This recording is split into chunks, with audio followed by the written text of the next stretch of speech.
Ang BrahMos missile pala, ang BrahMos missile na binili ng administrasyong Marcos Marami to ang sabi nakapwesto na pala. Nakapwesto na sa West Philippine Sea. Matindi to, malupit to, no? Malupit talaga tong ating administrasyong Marcos, no? At isa pa, mga kababayan, ang Chinese, ang mga Tseko, nilampaso ng isang Vietnamese expert. Matindi to. Napahiya talaga ang mga Tseko dito, no? Nilampaso ng Vietnamese expert na ang 9-dash line ng kiniklaim na mga incheck isang illegal. Okay, no? So itong bibigyan natin ng reaction, no?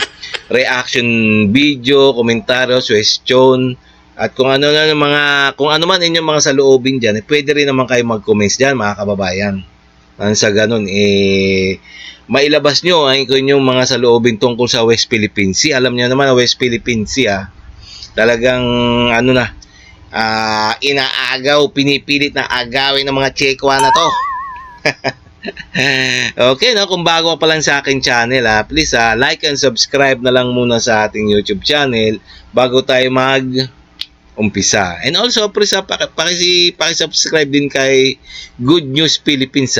So sa kanyang video to, ibibigyan lang natin ng reaction to kasi mainit na balita to, no? Sa West Philippine Sea, dahil itong mga incheck nakakabuisit talaga, no? Inaagaw ang ating karagatan dyan sa West Philippine Sea. Okay, no? Umpisa na natin.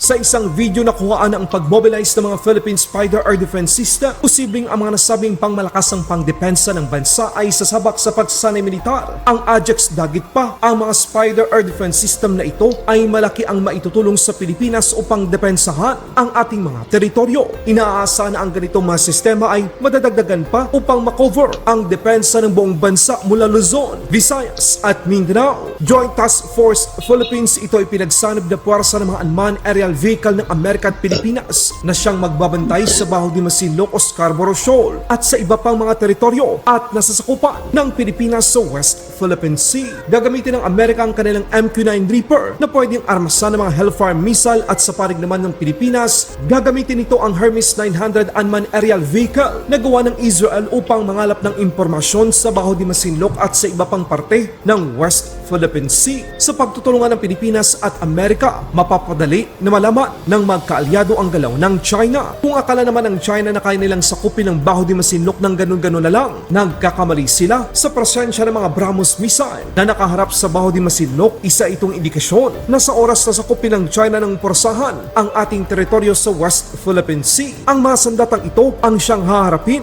ng mananakop na bansa. Hindi ito binili ng Pilipinas para pang dekorasyon lamang. Ito ay pera ng mga Pilipino para depensahan kung ano ang para sa atin, Amerika. Tingnan nyo naman nalaman natin ngayon na ang BrahMos missile na binili ng ating gobyerno ng Pilipinas o gobyerno ni PBBM talaga nakapwesto na sa West Philippine Sea para nga depensahan ang ating karagatan dyan, nasakop ng ating exclusive economic zone. Talagang saludo tayo. Dalawang saludo, dalawang kamay pa. Saludo tayo sa ating presidente, si PBBM. Talagang binili niya yung mga ganyang mga gamit, mga missile na yan na pantunaw, mga pantunaw sa barko ng mga inject ng mga Tseko, Ayan, mga BrahMos missile. Kaya ewan ko na lang pag hindi pa natakot tong mga Tseko na to, no? Kasi nga itong mga BrahMos missile na to, hindi naman talagang pan-display to. Ayun nga sabi nila, no, na ang mga binibili ng ng gobyerno ng Pilipinas mga missile, yung mga kagamitang panggera, hindi naman mga pan-display yan. Hindi katulad ng mga Tseko, talagang nalaman natin, 'di ba? Alam naman natin na mga pan-display lang nila 'yan eh. Yung mga kanilang armas, hindi naman nila yata nila gagamitin 'yan. Takot lang nila pag ginamit nila yung mga inimbento nila, itong mga Chekwa na to, no. Pag ginamit nila 'yan sa ibang bansa, sigurado matakot na sila. Baka mawala yung lahi ng mga Chekwa. Binigyan naman ng garantiya ang mga bansa sa Asia na hindi magtatangka ang China na gumamit ng puwersa upang sakupin ang Taiwan. Sa bibig mismo ni President Trump nang galing, alam ng China ang mga parusang naghihintay sa kanila kapag tinangka nilang umatake sa Taiwan. Balita naman, scholar ng international law na si Nam Ngoc Men Trong mula sa bansang Vietnam ang paulit-ulit na sinasabi sa harap ng mga media at eksperto sa buong mundo na walang basihan ang historical rights ng China para kontrolin at sakupin ang buong South Yes, China Sea. tama. Kabilang na ang West Philippine Sea. Yes. Ito ay patama sa sobra-sobra at hindi makatwiran at iligal na pangaangkin ng China ng mga nasasakupan at teritoryo ng Pilipinas na lampas na sa 200 nautical mile exclusive economic zone ng China. Ito ang kanyang naging pahayag sa patuloy na Manila Dialogue sa South China Sea at West Philippine Sea 2025. Chinese export, pautal-utala at hindi makasagot ng diretso. For my part, I think I will echo with Justice Gabriel and also other panelists in this panel. I will say that my main argument is no country in the South China Sea can establish historic right in this sea area. And I can prove it in fact and in law. So it's impossible for any country in the South China Sea to claim historic rights in the South China Sea. The first reason is geographical impossible for any country to claim that because the South China Sea is a wide open sea. And from the historical facts presented by Bill Hayton and also other panelists in here, that no country in the history can control this wide open sea alone. In order to exclude the exploration and exploitation of natural resources from other countries, the first thing, geographically impossible to claim historic right. The second reason is legally impossible to claim historic rights in the South China Sea. Now, in order to claim historic rights, it has to be special. Because historic right demand something very special in order to trump international treaty like the Law of the Sea Convention. Before the Law of the Sea Convention, the South China Sea or the coastal state in the South China Sea can only control the belts of no more than 12 nautical miles around their coastline.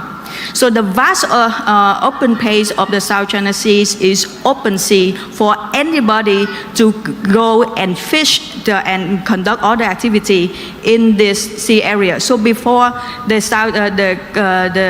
Law of the Sea Convention, it's an open sea. It's the right to fish for everybody in the South China Yes, Sea to fish in that area. And with the Law of the Sea Convention, as Yes, our panelists here already points out, no country can claim the right to fish or to explore and exploit natural resources in the exclusive economic zone which provided in the Law of the Sea Convention. And after the come into force of the Law of the Sea Convention, it's basically illegal Yun. to claim historic Ayun. right to fish in the exclusive economic zone of other coastal state in the South China Sea. So the last reason that I say impossible to claim historic right in the South China Sea is concerning legitimacy. In order to establish historic right, you need to have the consent, the approval of the specially affected state. And if you look at the reactions of all other countries in the South China Sea, you read their notes verbal at the Commission on the Continental Shelf at the United Nations, you will see that all the country in the South China Sea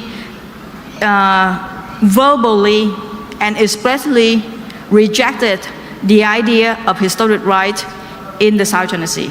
So I agree with my panelists here is that we should stop talking about historic rights in the South China Sea Yes. because it's impossible legally, geographically, and legitimately to claim Yes. these rights in the South China Sea. Thank you. Historical rights, another colleague mentioned historical rights. The arbitration ruling denied China's, historical rights in South China Sea.